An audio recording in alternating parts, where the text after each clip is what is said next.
পাবন গৌর হরি।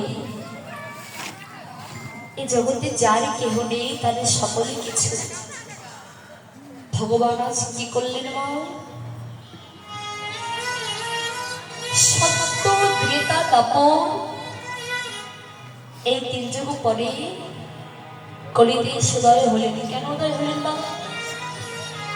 না শুধু আমাদের মধ্যে পাপাচ্ছন্ন জীবকে উদ্ধার করবারে লাগে। কিন্তু বাবা হাসি নেই, বাসি নেই, ধরা নেই, চোরা নেই, তাহলে এই কলিজীবী কিভাবে উদ্ধার হবে? মহাপ্রভু ভাই নিতাইকে ডেকে ডেকে বলছে, ভাই নিতাই তুই একবার ওই কলিহত জীবের ঘরে ঘরে গিয়ে মহামন্ত্র হরিনাম খানা বেলাই দে। নিতাই বলছে, মহাপ্রভু তুমি যে বলছো কলিহত জীবের ঘরে ঘরে গিয়ে মহামন্ত্র হরিনাম মিলাই দিবারে লাগি, কিন্তু দয়াময় আমি যাবই কলিহত জীবের ঘরে ঘরে মহামন্ত্র হরিনাম মিলাই দিবারের জন্য, কিন্তু এই কলিহত জীবেরা যদি বদলে কৃষ্ণ নাম হরিনামে যদি না নিতে চায়,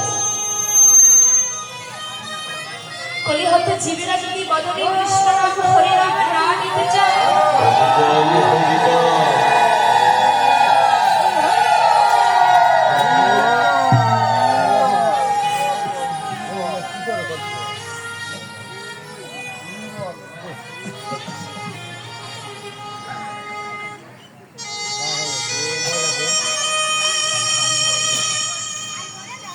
হরিনাম কৃষ্ণ নাম যদি তারা বদলে না নিতে চায়, তখন আমার গতি কি হবে একবারও বলো?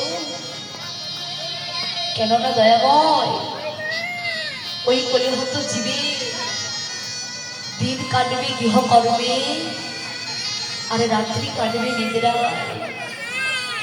বলো প্রভু বলো, এই অনন্তময় জগতের মাঝে তোমার নাম করবে কি?